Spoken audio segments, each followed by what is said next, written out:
I'm currently cleaning out this room to create a studio so I can do these videos more often. So you might see a Totodile butt over there. Just ignore that, it's gonna get more aesthetic the more videos I make. I wanted to talk about the 3 biggest mistakes that beginners make when they're first starting out in their business or like growing their business. A lot of these mistakes I made, and I also saw a lot of other people making them, and I've seen people like complaining about things on social media or asking questions about these topics. So I'm starting to realize there's these like certain trends or certain like common things that new business owners are kind of susceptible to. So I'm hoping by sharing the top 3 mistakes that I went through, I can help you guys prevent those things from happening in your business, so you are free to make your own mistakes instead of making the common ones that everybody else does. Go make some unique ones. Before we get started, I just want to introduce myself so I'm not just some random chick on the internet that's like spewing advice. So my name is Alexa. I am a professional photographer, model, and videographer for product photography. I am also a portrait photographer, and I also do flipping on the side. I like reselling things for profit. So my business consists of those 3 different categories, and over this past year I have just been working on scaling my business, and this year alone I have helped more than 300 clients.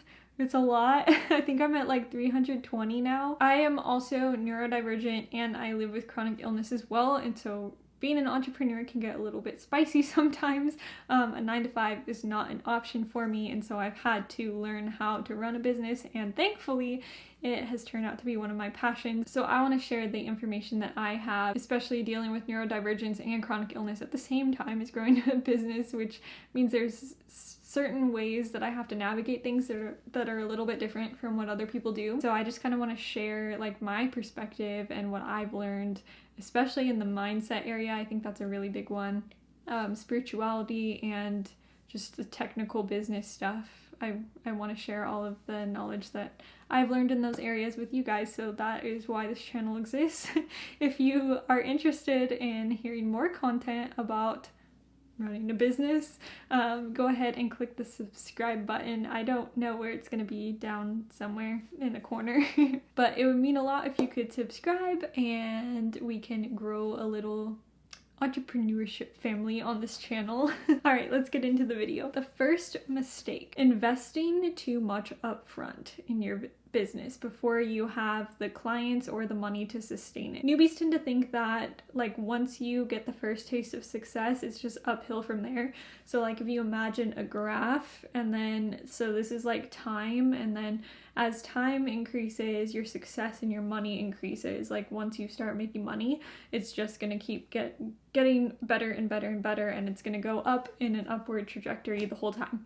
So that is not true at all. It's slow growth with a lot of ups and downs, like a heart monitor. So in the beginning, it's very common to have this like period where you're really successful in making a lot of money. You find the marketing tactic or whatever tactic that's working, and so you make all this money, you hit the peak, but then that tactic stops working. And a lot of beginners have this mindset that the strategies and systems that they're using are going to work forever. So once they find something that works, they're just going to do that forever and just make an infinite amount of money, right? And so that's not the case. You have to constantly tweak what you're doing in terms of like marketing and systems and structures and all of the behind the scenes things.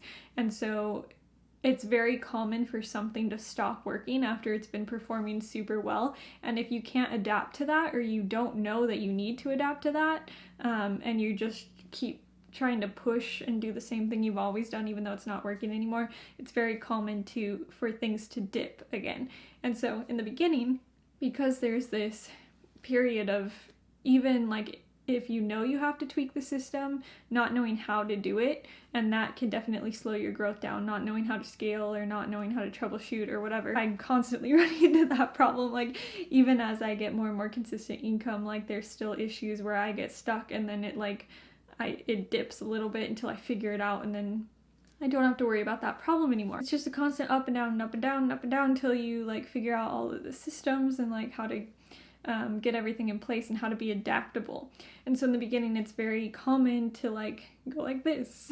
So if we have a really good month initially, like our first good month where we're making a lot of money, I think what happens with a lot of us business owners that are just starting out is that we just assume it's going to keep going like that. And so we jump the gun and we invest a lot of money into things that we don't necessarily need yet, right?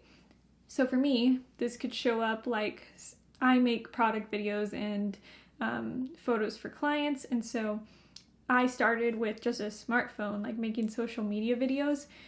And so imagine if I got my first client and they hired me for a smartphone video for social media. And so I was like, oh my gosh, first client, I'm gonna make so much money, I'm gonna get so many more clients. And then I go out and buy like a $1,000 camera, $100 lighting system, hundreds of dollars in backdrops, like all of this stuff that I don't need yet, right? Because I don't have the clients. I only got hired once to use a smartphone. But I'm so excited that I'm jumping the gun and I'm like buying all of this extra stuff before I have the consistent income or the consistent clients or even the type of work that needs the fancy equipment, right? And so that's like a good example of getting too excited and then investing too much up front before you actually need it. So it's very important when you're first starting out to like be mindful and bootstrap. Only have the equipment that you need to complete the job that you've been hired for.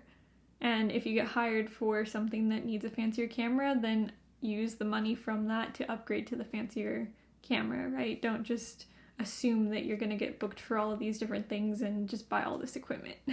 Okay, so that's number one. Number two, it kind of piggybacks off of that, and that is to not invest so much time preparing for the actual job. So let me see if I can explain that. There are certain industries that need like a lot of preparation and a lot of training, like heart surgeries, for example. We don't want a doctor to just go in not knowing what he's doing and like learn how to do a heart surgery like the night before the surgery scheduled.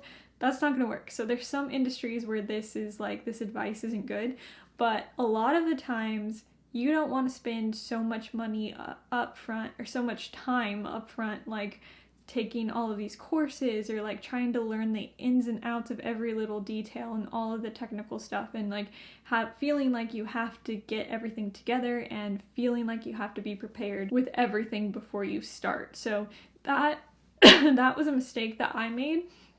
I will show you. I have crystals here. These are my crystals. There are like hundreds of crystals over here on my desk. And that is because I have ADHD and I saw someone selling crystals and I was like, oh my gosh, this looks super fun. I want to sell crystals. So I spent months taking courses, learning how to sell crystals.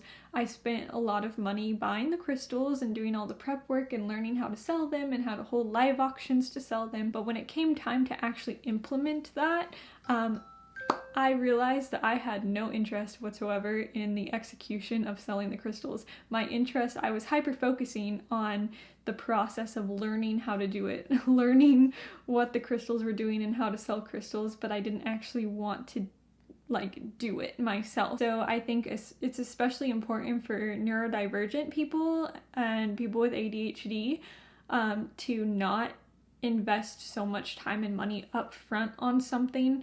And for me, the most success came from when I had an interest in something and instead of investing in a whole bunch of courses and things on like how to do it, how to get into the industry, I just put myself out there. And when I got my first job, I learned what I needed to learn to complete that job. And I just kind of like learned as I went. I went in knowing absolutely nothing. I knew the technical skills, of course, like I knew how to use a camera. I knew how to do video for the most part, like simple video, and all of the little technical things like what makes a good hook or like what's a call to action and all of the like lingo. I learned as I went. I didn't spend a lot of time up front feeling like I had to have all of this knowledge before I even took on any jobs. And that has led to the most success because it keeps my interest. Like I'm constantly learning new things, which is amazing. And I also have gotten good really fast because I do get hired for a lot of different things. And what I'm teaching myself is relevant. It's what the clients are asking me to do, instead of me just trying to learn everything there is to know in the industry before I start. And jumping in when I didn't necessarily feel ready too. That could be another one, like mentally, trying to mentally prep yourself before going for what you want to do. That you can get stuck in that trap as well, because a lot of people have hang-ups or like mental blocks or whatever that's like keeping them scared of trying. And so what ends up happening, this happened to me, was just spinning your wheels constantly, because you want to go for it, but you're too scared to go for it. So you're like, oh, well, maybe I could just like take this course on how to do it first, so I'll feel more ready. And then you take the course and then you go to do it, and then you're scared again. You're like, oh, maybe I need this now to learn how to do this, so then I'll be ready. And that cycle never ends. And that's what I kind of realized after like spinning my wheels for a long time. I'm never gonna feel ready. I have imposter syndrome, not so much in photography, but like in other aspects of my life.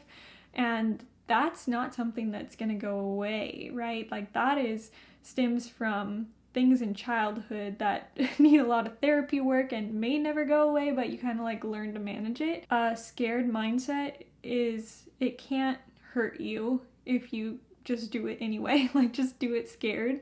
Do it with the insecurities, do it with the imposter syndrome. Don't feel like you have to get everything perfect or learn how to do everything in order to feel confident enough to start, right? You can definitely start and feel completely out of your element. So yeah, that's another one, is also doing too much prep work because you're trying to avoid feeling uncomfortable, and you think by investing in a lot of extra stuff before you actually jump in and get started, that it's gonna kind of solve that problem. But mindset blocks usually stem from like childhood or trauma or whatever, and that requires like a whole other like mindset work, therapy, etc., etc. That's number 2. Don't invest all the time up front prepping. Number 3, quitting right when things go wrong. So that's a big one. I think that stems back to the first thing, where we kind of like think that once we start making money, it's just gonna be progression from there instead of like setbacks. And it's really normal for a lot of things to go wrong at first, because what happens is when you go into an industry where you don't know what you're doing, you're not gonna be equipped to like handle all the stuff or know like the tricky situations that are gonna come up or like how to handle them. And so in the very beginning, it's gonna seem like you've run into so many like hard situations that you have to navigate, or like everything's going wrong, or you keep running into problems. I've been doing stuff for a while and I still get problems that I have no idea how to handle. And when that happens, I just do my best and get through it. Instead of looking at that as like proof that you shouldn't be running a business, or that things are always going to go wrong, or that you'll never be successful, I kind of take that as like information, like, okay, this is how I handled the situation. It didn't end up how I wanted it to. What can I do in the future to make this a better outcome? And a lot of the times when you make the mistake once, you learn not to do it again, and you'll be able to navigate it better if it comes up again. Or you might learn by doing the wrong thing what the right thing is, so the next time a similar situation comes up, you'll know how to handle it before it even becomes a problem. The things that go wrong become less and less, or you become more familiar with how to handle them. So just looking at everything as data, and not feeling like just because you fail, that means you're not supposed to be a business owner, or that everything's always going to go wrong. And again, a lot of that stems from like mindset stuff and like mental blocks and things like that, which can get better with therapy and working through like where those insecurities are coming from, or why you feel like failing once means that like you're worthless or your business is worthless. And all of that ties to like the mindset and where those thoughts originate and insecurities originate from, is very helpful in learning that failure is just like a natural part of the experience, and it's gonna happen, and it's gonna happen over and over and over again. And even the most like seasoned business owners are not immune to mistakes. I feel like especially with coaching, like business coaches and things like that, is they don't talk very much about their mistakes because I feel like they have to sell the success aspect of their business. And so I feel like the mistakes just are not talked about as much as they should be, or like how often failures happen or setbacks happen. And I think that's super important to like get out there, that that is a natural part of the process, because we have beginners coming in thinking that it's going to be like sunshine and rainbows, and when they make a mistake or they fail, they look at their business coach or whoever they're following that's like selling them on this freelancing industry or whatever, and they're like, well, they didn't make mistakes, like they're super successful, how come I'm not successful? Like, does this mean that entrepreneurship isn't for me? Does this mean I'm doing something wrong? This business mentor or whatever just doesn't talk about that aspect of their business, right? And so it makes successful business owners seem kind of almost like untouchable or like unattainable. It makes success feel unattainable. Having some sort of mentor or group support or therapy or something like that to just have that little bit of extra support that can help you when you're feeling discouraged, even if it's like a friend that you can like talk to or vent to or whatever. I've noticed that's been super helpful for me. So yes, anyways, if this resonated or helped at all or kind of expanded your perspective at all, I would love to know in the comments. And yes, I'm hoping to make more videos on this channel soon. In the meantime, have an amazing day and I will talk to you later.